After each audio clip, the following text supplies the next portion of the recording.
Okay, here we go. This is slide number 19. So we are going to be putting all of this together. Here's the thing. I have told you, reminded you, bring your own calculator. Yours are going to be better for this process than mine. So we're going to look at, yesterday we looked at total mechanical energy. It is kinetic energy plus potential energy. So those are the two things that we're going to be looking at to equal our total amount of energy for a ramp, for a roller coaster system, you know, for these little situations. Sometimes it's going to seem like we don't have enough information, but what we have to do is think logically. What do we already know? And we said that as one of the energies goes up, the other goes down. So if potential energy is going up, then that means we know kinetic has to be going down and vice versa. They're going to be doing the opposite, basically, of each other. So it's important to realize if you have something, as I look at this, I can imagine that that ball would be rolling down the ramp, but I don't physically see it in this picture. Right? I can't see mass, I can't see velocity, I can't see gravity, but what I can see is height. Like, I know this is the highest. So if I'm dealing with height, the variable or the equation that has height in it is GPE. So if we know height, then we can use that to help us figure out potential energy, right? So if I see that this is at the very highest in the entire system, it's going to have all potential energy. And if it has all of something, then it's going to have none of the other. So if it has all potential, then it has zero kinetic. So right off the get-go, you can identify a few things. The reverse is also true. If you're at the very bottom, it has zero height. So if you plug in zero for height, no matter what the mass is or gravity is, if you times that by zero, it makes the whole energy worth zero. All right, so potential energy is zero here. So those are things that you're going to have to kind of get used to identifying. Where it's the highest, you have all potential, no kinetic. When it's the lowest, you have no potential, and it has to be all kinetic, right? Because the total for this system is going to stay the same the entire time, right? So it's just going to switch back and forth between our two types of energy. So as I look at this, if I have 50 joules here, and I have 0 joules.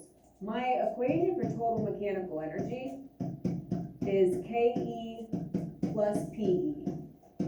And so this tells me that my total is 50 for this entire system. So if I have my potential energy is 25, and I'm trying to figure out what my kinetic energy is, or I could make that KE like a variable.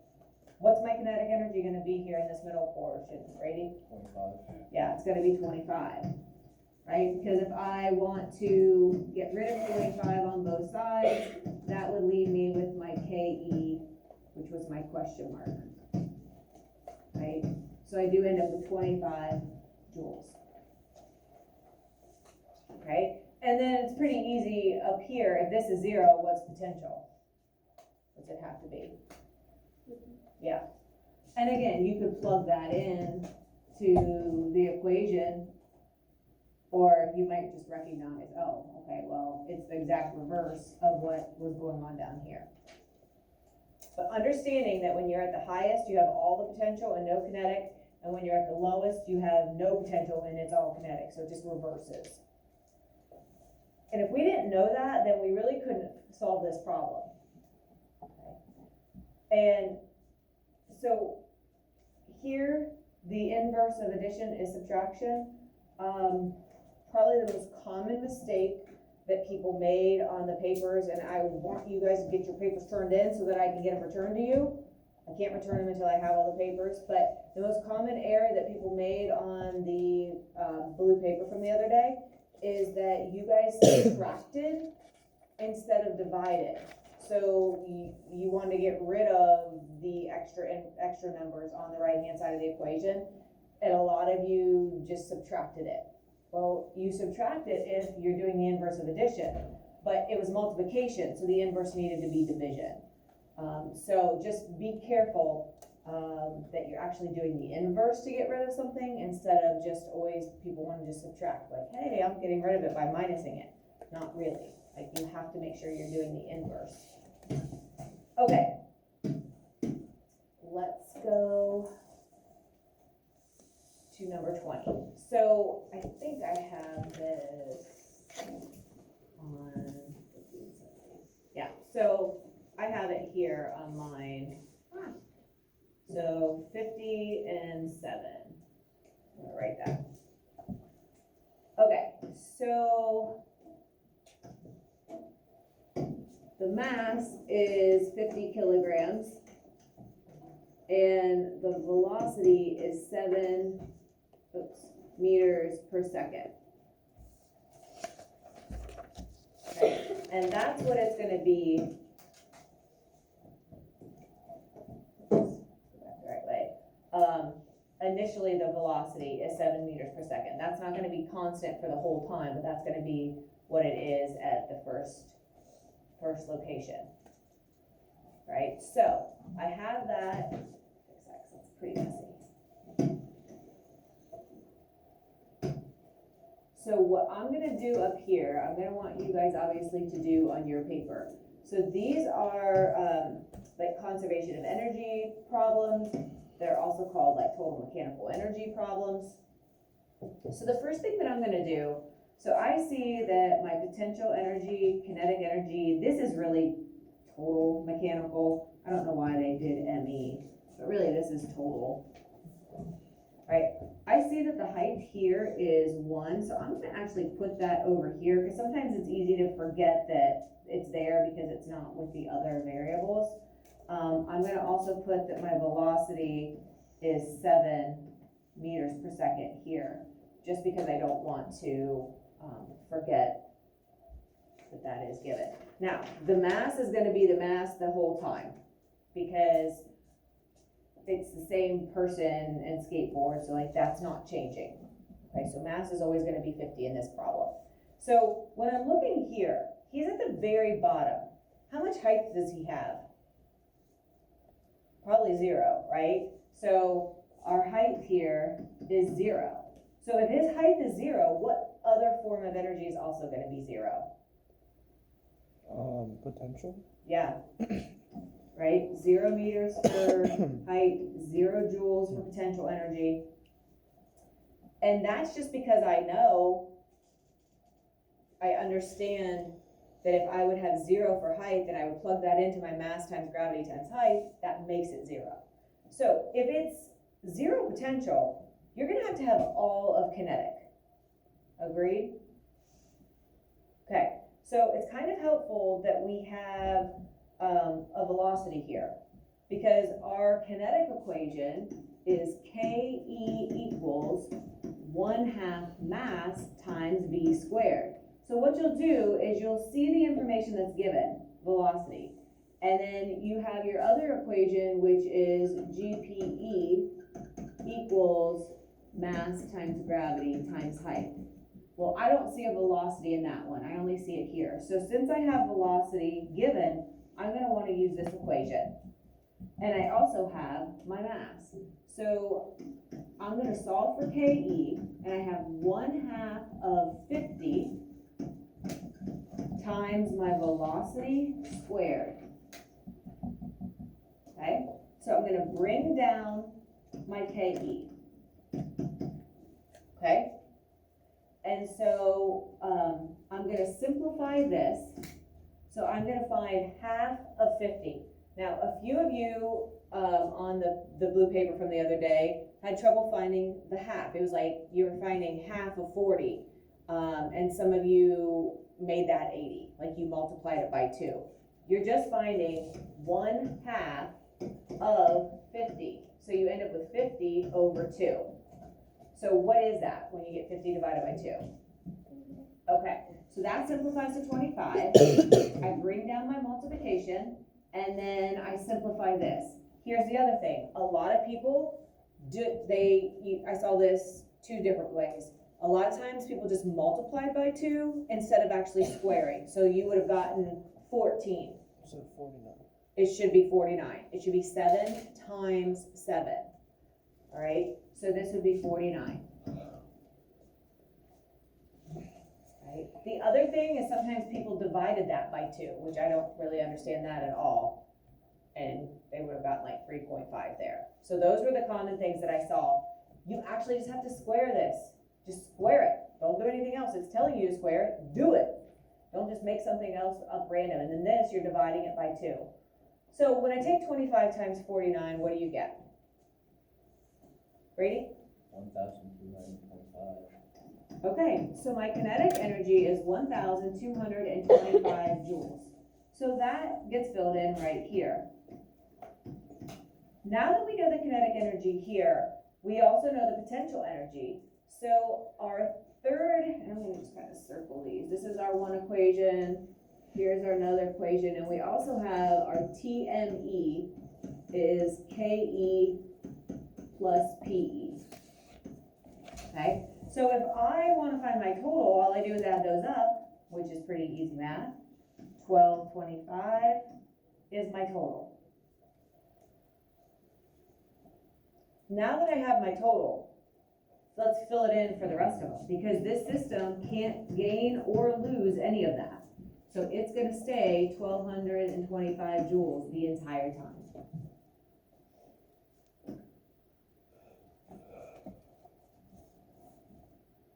So far, like I said, this isn't really any new math that we haven't already talked about. It's just kind of putting it all together.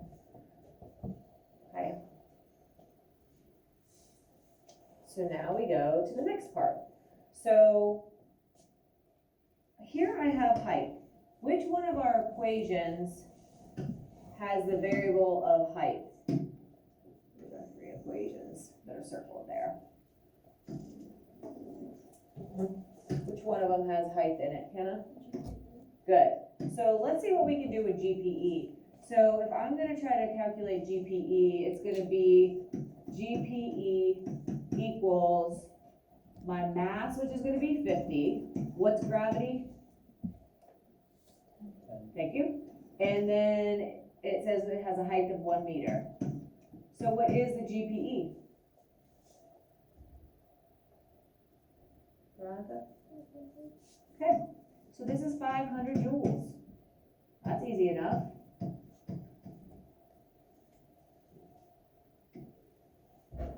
So now we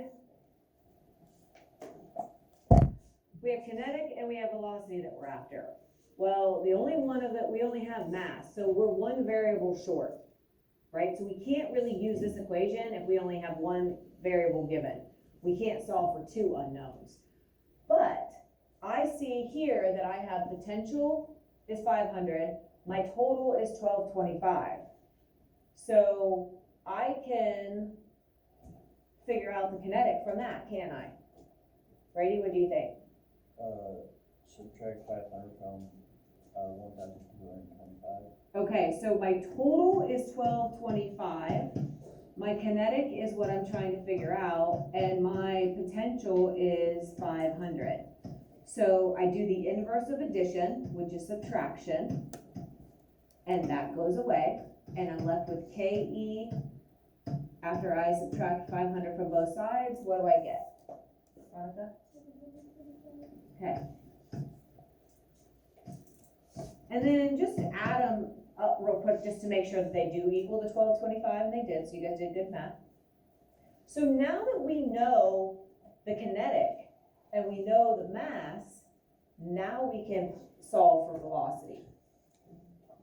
You guys all still with me? It's a lot of steps, but it's just the same stuff that we've been doing. Okay, I'm gonna erase some of this so I have a little bit more room. Erase this one.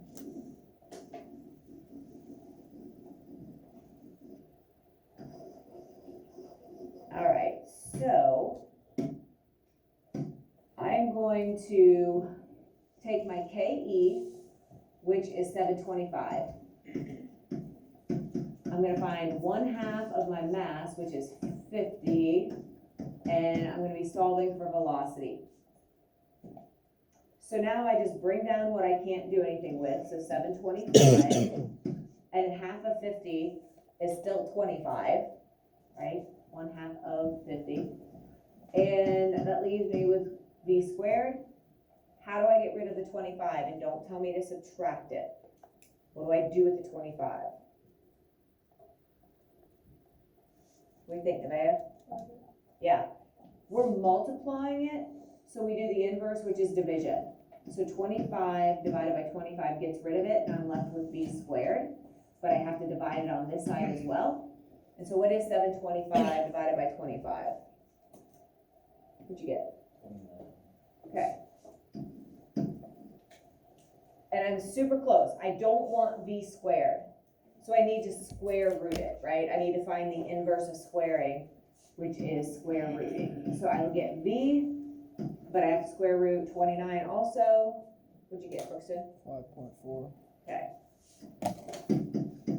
That becomes my velocity, 5.4, and that's meters per second.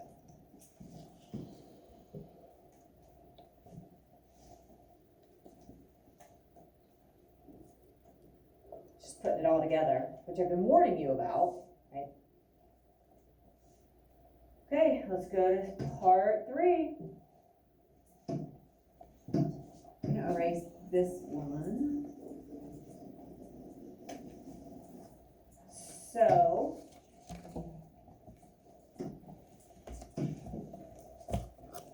well, I know a couple things, or at least I know one thing. If my total is 1225, and I'm at the highest point, what am I gonna have all of? Which form of energy? Garrett? Potential? Yeah, it's gonna be all potential. And if I have all potential, how much kinetic can I have? 0. And if you didn't remember that, that's where you get hung up and you're like, I don't have enough information, I can't solve this. You have to think about what you know based on the positioning, based on those heights.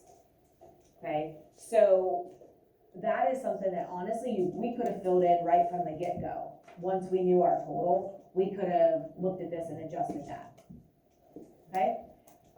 So now I'm going to be solving for height, and I'm also going to be solving for velocity, and that's fine because I have the masses given and I have both types of energy. So let's just start with velocity.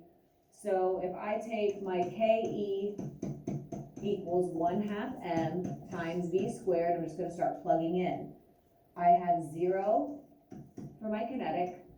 I have 1/2 of my mass, which is 50. And I'm solving for v squared. So I just bring down what I can't do anything with. Half of 50 is still 25, and that's multiplied by v squared. How do I get rid of the 25 again? Not yet. We'll get rid of the v by square rooting it, but we'll save that to the very end. How do I get rid of the 25? Divided. Yeah, if we multiplied, now we need to divide it. So 25 by 25 gets rid of it there. Dividing it here, 0 divided by 25 is 0. And I bring down my v squared. Kenna, what do? There we go. So I square root my v squared to get v, and I square root my 0, and what is that? Dang it! All that for 0. Did anybody recognize from the get-go that we didn't have to do all that? So if the kinetic energy equals 0, then it's There, you have no there's motion. velocity. Yeah, logic. We could have saved all that, and we will from now on, but I wanted to just kind of prove, like, hey, think about things logically, because you might save yourself a bunch of work. If you are at that very highest point, if you've ever been like on a swing, and you're swinging, when you get to the highest point, isn't there that split second where you feel like you're not moving before you start to come back? That's the feeling right there. You're at the highest, and then he starts to roll back. So it's that pause, that momentary split second where there is no motion. Okay? And so since there's no motion, there's no velocity. But there's like 72 feet of height. What is it? There's like 3 feet of height. but there is some height. Let's see how much. I'd say 3.1 feet. 3.1? It's not 2. Okay, so let's take a look. So this went there. So we're solving for height. So height equals, if I go over to my triangle, what am I gonna set this up for? M times, or GP over M times G. Okay. And we have our GPE. Let's do the equation to stay consistent. Mass times gravity. So I'm gonna just kind of go sideways here. So H equals 1225 divided by 50 times 10. Remember how I told you that some of you were gonna actually forget to multiply it by 10? A few of you did, right? So we actually have to do that multiplication first. So 50 times 10 is 500, and that's gonna be divided by 1225. So what do you get? 1225 divided by 500 is what, Veronica? 2.5. Oh, so I was close. You were pretty close, Brookston, pretty close. Told you, don't even 2.5 meters, You want mine? I got the little snap. okay? So it's a lot, like but there's a lot that we fill in without really having to do anything but think. Which, sorry, I am gonna make you think a little. That's the one. Okay, so I get that, there is a lot going on. This is actually, worked out. If you have plenty of space off to the side, right, in your notes, so hopefully you were able to get everything squeezed on there. I kind of had it organized a little bit better, step 1, step 2, step 3. If you, are looking back at it and yours is kind of confusing, mine online, the filled in notes have it pretty clear, like, okay, here's everything we did at part 1, here's everything we did at part 2. So if you'd be looking back at this later and you're like, shoot, I don't know where this came from, that should help. Maybe to look at my version of it. Okay, let's go ahead. We're gonna stop there.